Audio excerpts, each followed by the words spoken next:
Hi, this video will demonstrate how to connect your FileZilla client software to your hosting account server, basically your website. Now at this point, I'm hoping you already have downloaded and installed your FileZilla client program. Otherwise, this video may seem a bit confusing. So let's open up FileZilla and grab the FTP login details that was sent to us by our web hosting company. We'll bring this into the picture here. Now, depending upon the service that you're using, the web hosting service you're using, will depend upon exactly how the information looks, the login details that they sent you. For example, this is one that I received from Namecheap Hosting, and in one instance, they've got the FTP. This is the server or hosting name that goes in here, and they've got it in the form of an IP address, which will work just fine. And one that I received from my D9 hosting, totally different, but it still works the same. The host name that, like here, they have just listed as FTP is in the form of a URL. Now, sometimes this does not have a www in front. It has an FTP. Sometimes it also has an SFTP for the secure transmissions, but you still have the username and the password. Now, if you're confused about what your particular login details are from your hosting account, just give them a buzz or just send them an email and ask them. But leastways, now you've got a pretty good idea as to what's required. You're going to need at least three things: the host or server name, the username, and the password. Now, 99.99% of the time, the port you can just leave blank or just put in 21. Now I'll just kind of go over the FileZilla software interface here, and for the most part you're going to find this to be pretty much the same no matter what FTP client software you're using. For the most part, on the left hand side here you've got your computer or the local side, just like it says here, and on the right hand side you've got the server or the remote side. Now up here at the top you've got the main software toolbar, and there's a whole lot more to this FTP software than just transferring files from your computer to the host. But in this video we're just going to be covering the connection process. Then next, right here, we've got what's called the Quick Connect server bar, and you can either connect through this to your server, or you can go up here from File, go to Site Manager, and set things up here.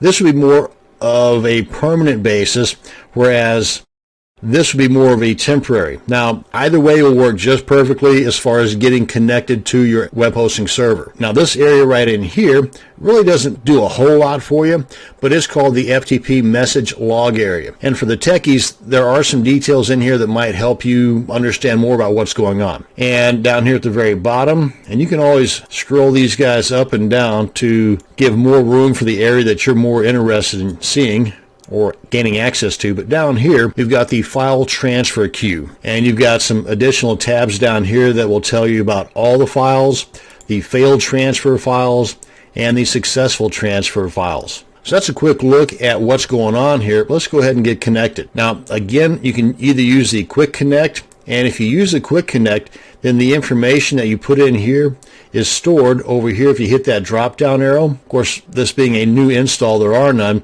but if you were to put in the connection for one of your domains and successfully connect, then you can hit this drop down arrow and it'll be listed in here.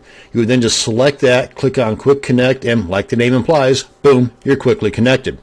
Likewise, if you have multiple entries in here, maybe you've got several different domain names and you use the Quick Connect for connection to all those servers, then you'll see an ongoing list here of all those servers you've connected to. Again, just select the one you want to connect to, click on Quick Connect, bing, bang, boom, you're there. Another way, and again, what I consider more of a permanent way, is come on up here to File, go to Site Manager, come on down here and click on New Site, give it a name.